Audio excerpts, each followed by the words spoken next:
Hello everyone, welcome back to our channel.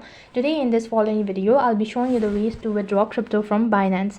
So to withdraw crypto from Binance, it's a very simple process, but when you're doing this process, make sure that your account is verified. Along with that, make sure that your account is funded well. Now then, to begin with, go ahead and log in into your Binance account. Once you are logged into your Binance account, that's going to direct you to the home page, which is going to look something like this. In order to trade on Binance, you'll have to verify your account, but in my case I don't happen to verify my account, so I'm just going to instruct you what you have to do it. So go ahead and tap the wallet icon located right at the bottom. So here you'll be able to find an option as spot. You'll need to go ahead and select that. As soon as you do that, click the withdrawal option. After that, you need to enter in the cryptocurrency that you wish to withdraw and enter in the exact amount that you're withdrawing, and along with that you need to enter in the location or the destination where you're actually withdrawing.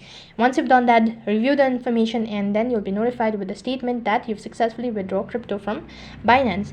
So in that way you can withdraw crypto from Binance. That is all for this video. I hope the video was helpful. Make sure to like, share and subscribe to our channel. Thank you for watching. See you in the next video.